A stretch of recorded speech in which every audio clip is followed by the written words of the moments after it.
I am here at the yard for the move. The load is overload, so I cannot take this.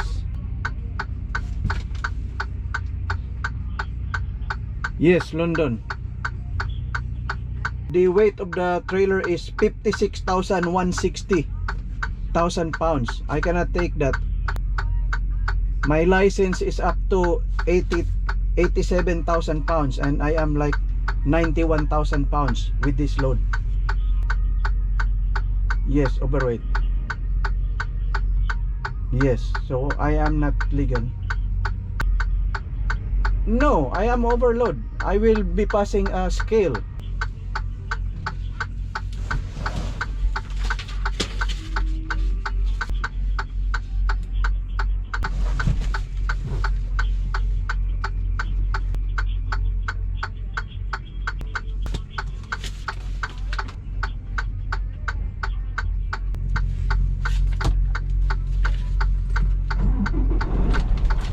Overload.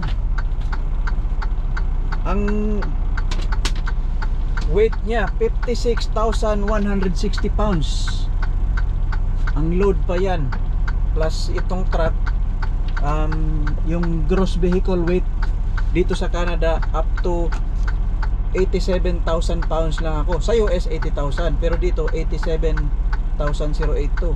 Total ako ng 91,000, which is mag-over ako ng mga 4,000 pounds. Tinawagan ko ang fleet namin, sabi ko sa kanila, illegal to, hindi ko hihilain to.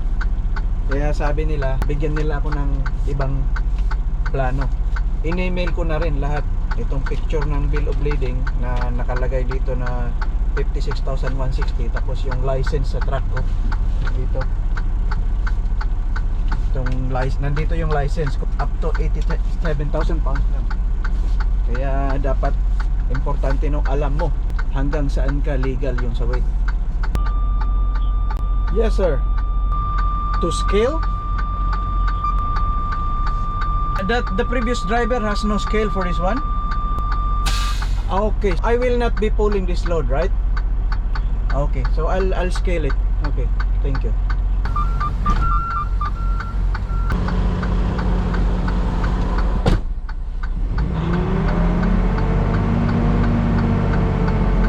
Ipa-scale ko daw kasi yung nag-pick up nito third party, para may ebidensya daw sila. Ang ginagawa ko kasi, after mag-pick up ako, i-scale ko agad kasi kung may issue, maitawag ko sa opisina. Ito ang nag-pick up, hindi in-scale, ngayon overload. Siguro ang as driver na in-assign nito previous sa akin, yung hihila na nagreklamo, so ako naman ang parang sinubukan nila. Nag-check tayo, sabi ko overload, ayaw ko. Ngayon gusto nilang may ebidensya lang. Hindi na to hihilain ko, ipa-scale ko lang para may ebidensya sila.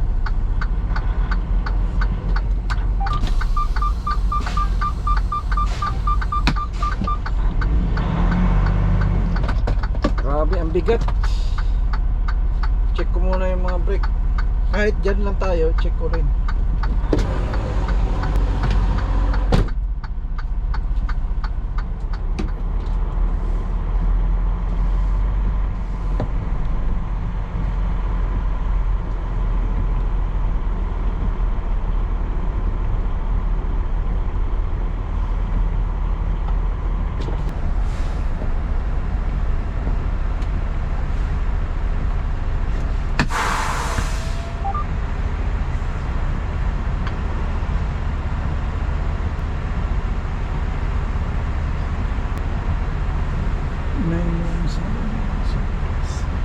Scale.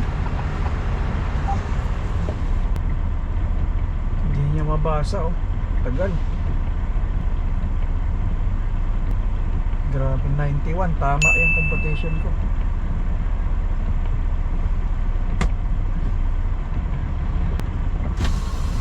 Ay, overload.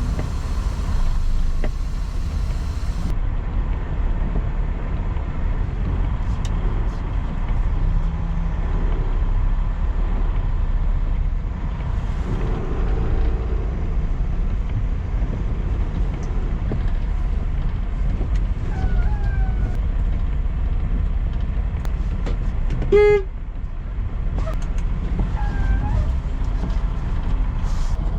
ka ni.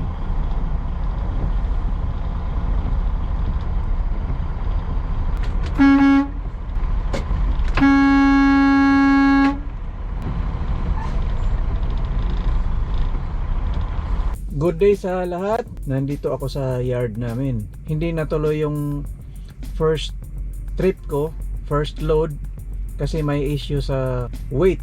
Importante talaga guys na tayo mga driver, yung load natin ay legal or illegal.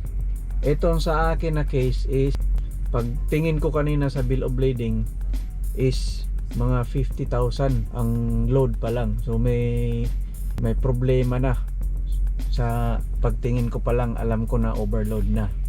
Nag double check ako sa licensing manual ko kung anong maximum yung pwede ko na hilain.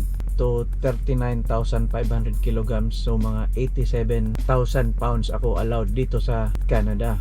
Tawag ako sa fleet namin, ang sabi nila is overload daw to na pangarga. Ibalik ko daw sa kung saan to pinick up doon sa London, Ontario. Ang sabi ko sa kanila, ayaw ko kasi illegal ako. Ang dapat na bumalik nito na load is kung sino ang nag-pick up. Ako, after na magpa-load ako, magpatimbang talaga sa cut scale, sa nearest cut scale. Kasi kung may issue, maitawag sa opisina at maibalik agad. Ngayon, ang sabi ng fleet namin, ang nag-pick up daw nito is third party. Ibig sabihin, hindi ko kasama dito sa company. Yung mga third party, ibig sabihin yung mga pwedeng owner-operator na third party or company driver na ibang company. Pinick up lang niya yung load doon sa warehouse tapos dinala diretso dito. Hindi na tinimbang. Yun yung mga mentality ba? Hindi na ginawa yung trabaho nila na i-correct yung weight. Nagkataon na ang susunod na driver, which is ako, is hindi ako tatakbo na illegal. Yun nga, may problema na ngayon, may issue na, hindi na to mahila-hila. Ewan ko lang kung paano nila i-stepping to. Kaya nag-request yung opisina namin na dalhin ko to sa cut scale para may pruweba na overload talaga. Yun nga, dinala ko na sa cut scale, tapos na 91,000 nga ang total, above doon sa maximum ko lang na 87,000 dito sa Canada according sa licensing manual ko. Napaka-importante na alam natin kung saan tayo legal at illegal. Isa na yon yung sa weight. Ito, consider din to na major defect about load.